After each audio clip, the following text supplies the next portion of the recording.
Absolument, c'est pas forcément un complot, ils n'ont pas besoin de comploter, ils ont le pouvoir. Ce que m'a dit un jour François Fillon, je lui ai dit, mais pourquoi tu vas au groupe Bilderberg? Parce qu'il est rentré, il a été agréé par le groupe Bilderberg, de même que son ami Alain Juppé l'année d'après. C'est quoi? Dans l'Évangile, on dit, faut pas mettre la lumière sous le boisseau. Ça vaut pour la franc-maçonnerie aussi. Pourquoi ils se cachent, ces gens-là? Pourquoi ils se cachent? Il vous a répondu quoi? Et il m'a répondu, incroyable la réponse, il m'a dit, que veux-tu, c'est eux qui nous gouvernent.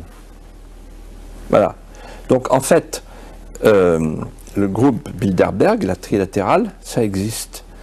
Alors, la différence entre moi et beaucoup d'autres, c'est beaucoup de gens disent, ah, c'est le complot, la conspiration mondiale. Non, mais non, ils ont le pouvoir. Ils ont le pouvoir. Et là, il parlait de quoi? C'est pas une conversation, là. Il disait, voilà les objectifs. Et parmi les objectifs, ce jour-là, en 2007, il y avait le fameux traité transatlantique. Et ce traité transatlantique qui se prépare, c'est un traité qui va installer un tribunal arbitral privé permettant aux entreprises multinationales, nationales, de traîner les États, de faire condamner les puissances publiques. C'est un traité dans lequel, par exemple, les appellations contrôlées, les appellations protégées disparaîtront. Et on nous imposera le poulet, le javel, etc. Donc en fait, c'est un traité qui va faire découvrir ce qu'est le fameux rêve européen. Le rêve européen n'était pas de construire une nation nouvelle à la place des nations défuntes à Maastricht. Le rêve européen, c'était de livrer un espace sans nation, sans gouvernement, sans démocratie, sans limite territoriale, de le livrer au marché planétaire de masse sous clé américaine. Et quand on disait ça, nous les conscrits de Maastricht, des gens comme Séguin, Pasqua, Chevènement et Le Pen, on nous disait vous êtes des menteurs, vous exagérez. En fait, on était en dessous de la réalité. En deçà.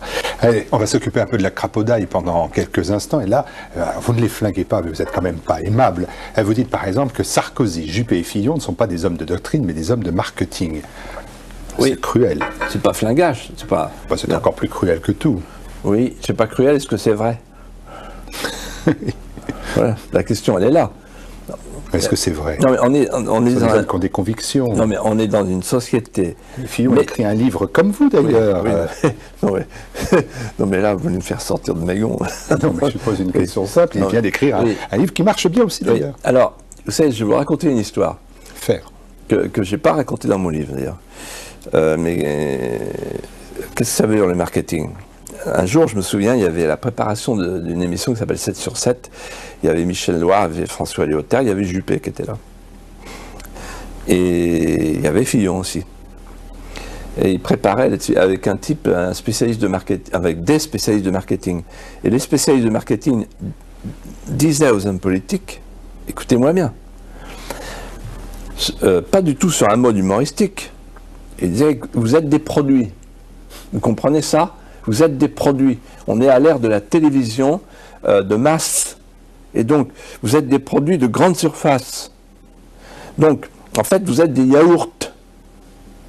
Donc, les gens, ils prennent un yaourt, il faut qu'il soit crème à cœur, le fond près du couvercle, parce qu'il faut que le fabricant s'en tire. Donc, il n'y a pas trop de crème. Voilà. Ben, vous êtes ça. Voilà. Et alors, Michel Noir, je les vois tous, là. Et donc, qu'est-ce qu'ils pensent, ces gens-là? Je vais vous dire ce qu'ils pensent. Ils pensent à eux-mêmes.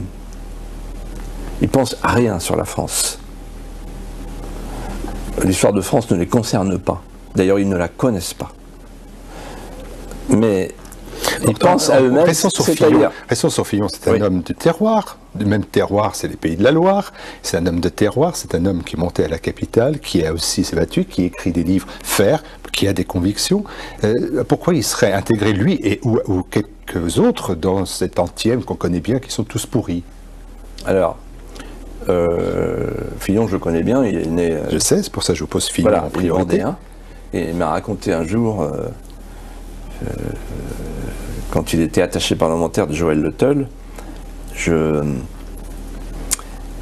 j'ai quitté la Vendée parce qu'elle est blanche. Moi, je veux faire une carrière politique, donc je ne peux pas rester en Vendée.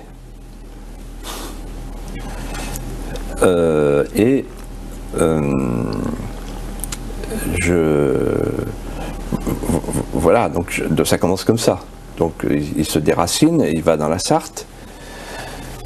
Et après, j'ai eu de nombreuses conversations avec lui.